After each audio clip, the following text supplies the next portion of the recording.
श्री शिवाय नमस्तुभ्यम। आज मैं लेके आई हूँ आपको शंकर जी के मंदिर। आप देख सकते हैं शंभुनाथ जी को हमारे। और आज मैं आपको बताऊंगी कि सही विधि से कैसे जल चढ़ाते हैं जिनसे कि भगवान भोलेनाथ प्रसन्न हो जाते हैं। और दूसरी बात, यश प्राप्ति के लिए क्या करना चाहिए। मतलब आप बहुत कोशिश करते हैं पर लोग आपको बुरा ही कहते हैं। आपको नाम यश प्राप्त करना है, लोग अच्छा बोले आप चाहते हो, तो इसके लिए आज जो मैं आपको बताऊंगी आप उस उपाय को करें जिनसे कि आपको यश की प्राप्ति होगी। आपका जो नाम है सुनाम है उसमें बदल जाए। तो धन दौलत के साथ अगर यश की प्राप्ति हो जाए, इससे ज़्यादा बड़ी बात क्या हो सकती है।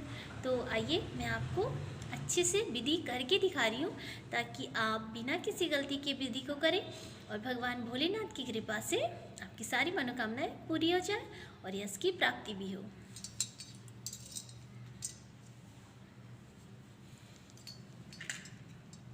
तो सबसे पहले हमने लिया है 1 लोटा जल और सबसे पहले जल को हम डालेंगे शंकर जी के दाहिनी तरफ, जहाँ से जल बाहर की ओर जाता है। ये जैसे हमारे शंकर जी हैं तो मैं इधर ही बैठी हूँ, जिधर जी शंकर जी हैं शंकर जी मेरे सम्मुख हैं, मेरे आगे हैं। देखिए इधर शंकर जी हैं ऐसे। तो शंकर जी का जो जल है ये इधर जाता है। तो शंकर जी का जल जब बाहर की तरफ जहाँ पर जाता है ये जैसे, तो अब मैं यहाँ बैठी हूँ तो ये मेरा राइट हैंड है।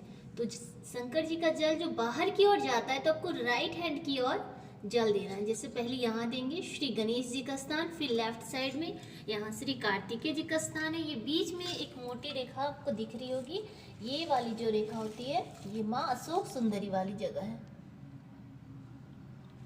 उसके बाद पार्वती माँ के हस्तकमल चारों तरफ जल घुमा के देना है। उसके बाद जो जलाधारी है उस पे बोलते हैं, उनमें शिव जी की 5 कन्याएं रहती हैं, जया, विषहरा, सांवलीवारी, दौतली और देव। तो शंकर जी के 5 कन्याओं का स्मरण कर जल को समर्पित करना है। तो आइए जल को समर्पित करते हैं।